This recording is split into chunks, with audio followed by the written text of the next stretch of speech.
Tentunya nanti kita pas memupuk susulan ya pada tanaman sayur kita ini akan juga diserap oleh sawit kita ini.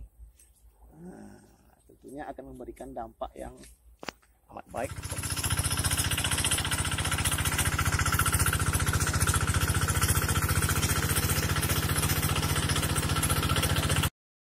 Bismillahirrahmanirrahim. Assalamualaikum warahmatullahi wabarakatuh. Selamat sore sahabat petani Indonesia. Semoga hari ini saya dan Anda sehat selalu. Amin. Amin ya robbal alamin. Apa kabar sobat-sobat petani semua? Pada kali ini kita akan bahas tentang gang sawit yang terbengkalai ya, atau yang tidak dimanfaatkan. Ini bisa menjadi suatu bernilai ekonomis atau bisa bermanfaat daripada tidak dipakai sama sekali. Oke sahabat-sahabat semua, mari kita bahas. Oke, ini adalah gang sawit ya. Di sini sawitnya sekitar berumur setengah tahun atau 6 bulan ya kurang lebih. Nah, daripada gang sawit ini tidak terpakai atau terbengkalai, lebih bagusnya kita manfaatkan untuk tanam menanam ya, semacam sayuran ya, atau kacang-kacangan atau tanaman yang lainnya ya, yang bisa bermanfaat bagi kita, bisa meningkatkan ekonomi kita. Oke sobat-sobat semua, ini lahan saya yang sudah saya bajak kemarin ya. Di sini rencananya akan saya menanam tanaman ya, tanaman sayuran nantinya atau yang lain ya. Rencananya saya akan menanam tanaman jagung ya. Itu rencana di awal ini. Nah, pada lahan ini tentunya kalau kita menanam pada gang sawit ini tentunya akan memberikan dampak yang positif bagi pertumbuhan si sawit kita ini ya. Tanaman utama kita ini. Tanaman utama kita sawit ini sebenarnya selain kita untuk menambah penghasilan, nantinya pada tanaman yang kita tanam di gang ini akan memberikan dampak yang lain terhadap tanaman sawit kita. Nah, itu dia sobat-sobat semua, kali ini kita bahas apa saja manfaat tanaman yang kita tanam di gang sawit ini. Yang pertama sobat-sobatku semua, kalau kita menanam pada gang tanaman ini ya, walaupun kita tidak bisa menanamnya, umpama kita tidak punya waktu ya, tidak punya modal ya, kalau di sana ada petani ya, lebih bagus sahabat semua itu meminjamkan lahan sobat-sobat ini ke petani yang ada di sana ya. Nah, kalau di sini orang berebut ini sobat-sobat semua ya. Orang berebut ingin menanam, mencari lahan karena sekarang sulit untuk mencari lahan untuk menanam sayur-sayuran ini. Kalau umpamanya di sini ada orang yang membuka ladang, ini udah di booking nih sobat-sobat semua. Udah di booking. Oh, Pak, Mas, saya aja lah yang nanam di sana. Ya kan? Saya aja yang nanam di sana, nanti kalau udah di staking semuanya, saya yang nanam, saya bersihkan semuanya. Nah, itu tergantung kesepakatan di awal dengan petani tersebut. Atau bisa jadi nantinya dia bisa bantu sobat-sobat yang punya lahan sawit itu, yang mau staking itu, bantu stakingnya umpamanya ya. Nah, itu dia. Itu kalau seandainya sobat-sobat semua tidak punya waktu untuk menanam di gang sawit sobat-sobat sendiri, sobat bisa meminjamkannya kepada petani-petani yang lain.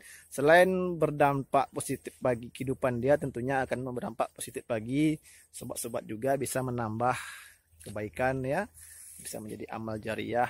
Mudah-mudahan amin ya rabbal alamin. Saya jadi ingat dengan sebuah kata ya, yaitu barang siapa yang menanam sebuah kebaikan, maka dia akan memetik dari sebuah kebaikan itu adalah banyak kebaikan ya sobat-sobat semua. Oke sobat-sobatku, itu manfaat yang pertama.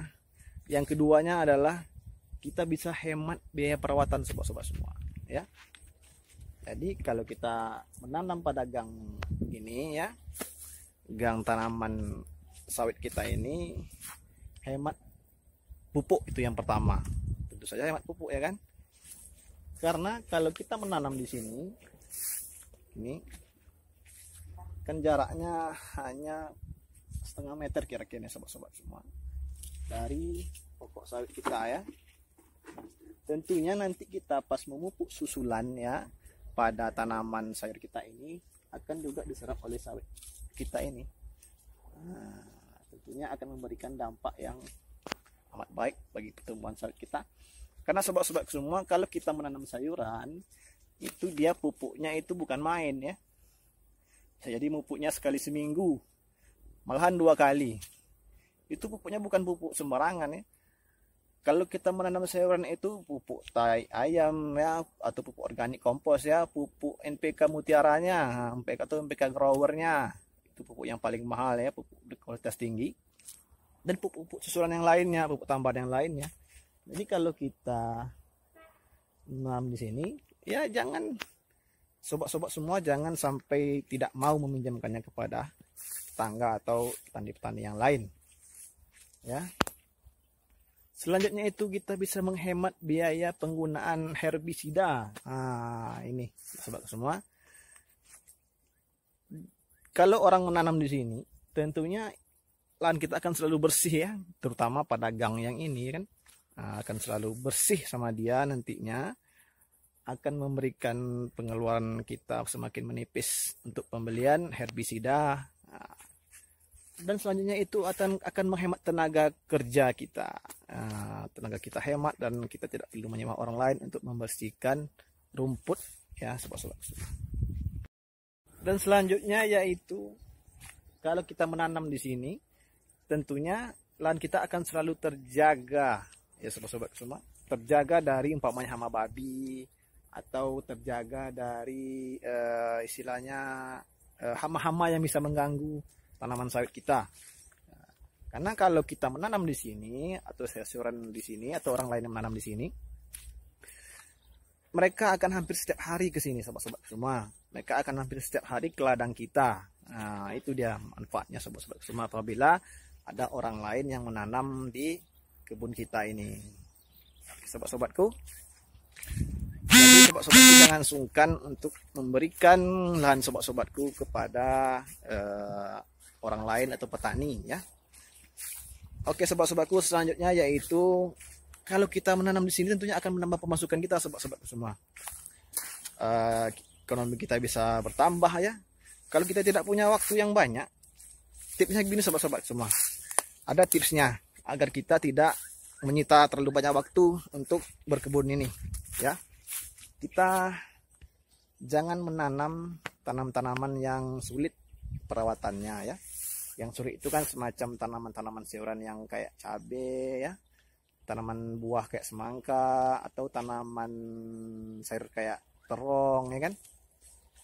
Kita cukup menanam tanaman yang mudah perawatannya. Nah, tidak banyak hamanya, tidak banyak penyakitnya ya. Mudah-mudahan kita berharap ya, semoga tanaman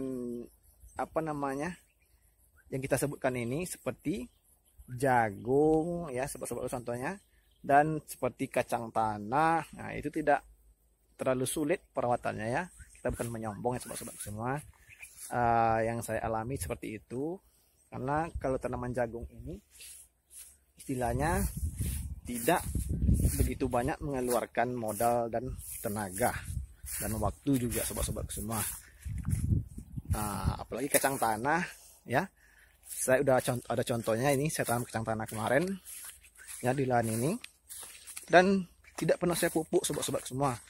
Saya tanam di bekas tanaman semangka orang yang di sini dulu. Ini sobat-sobat yo. Nah, ini dia. Bagus kan suburnya? Ini dia tanaman kacang tanah di antara tanaman sawit kita. Nah, ini tidak pernah sekalipun saya pupuk sobat-sobat semua. Tidak pernah saya semprot, tidak pernah saya pupuk, tapi alhamdulillah pertumbuhannya cukup bagus ya kan. Oke kan. Nah, di situ sawit ya, di situ sawit, di sini kacang tanah. Kan mantap nih sobat-sobat semua. Ini contohnya sobat-sobat. Nah, nanti di sini akan saya tanami tanaman jagung. Di antara ini kan masih luas ya lahannya. Masih bisa dapat 2 jalur. Nah, sobat-sobatku, hal yang paling penting sobat-sobat semua kalau sobat-sobat ingin bertani ini, yaitu ketika kita bertani kan, dengan hati yang ikhlas, dengan waktu yang cukup luang ya, akan memberikan ketenangan jiwa, ketenangan hati ya. Karena kalau ketenangan jiwa dan hati ini tidak ada obatnya sobat-sobat semua, dijual di apotek atau di dokter-dokter manapun ya, dokter spesialis sekalipun lah tidak ada jualnya. Nah, bagi saya ini kalau kita menanam tanaman ya, menanam dan terus menanam ya, akan memberikan dampak positif bagi ketenangan jiwa kita sendiri. Nah, ini adalah obat jiwa bagi saya kalau kita menanam tanaman ini sobat-sobat semua. Dan saya juga ingat hadisnya sobat-sobatku. Saya bukan sosok ustadznya sobat-sobatku ya. Tapi saya sampaikan yang pernah saya dengar dan saya lihat. Hadisnya itu artinya yang berbunyi, ketika kamu hendak sakaratul maut, ada di tanganmu itu biji kurma, maka tanamlah. Nah, gitu hadisnya. Kira-kira sobat-sobat tuh bunyi hadisnya kira-kira seperti itu. Artinya kita dianjurkan sama Nabi untuk menanam walaupun kita hendak sakaratul maut, karena sesudah kita mati dan tanaman kita yang kita tanam itu hidup, tentunya akan memberikan dampak bagi orang lain ya sobat-sobat semua, yang artinya bisa memberikan amal kepada kita ketika kita hendak nantinya ke alam barzah ya sobat-sobat semua.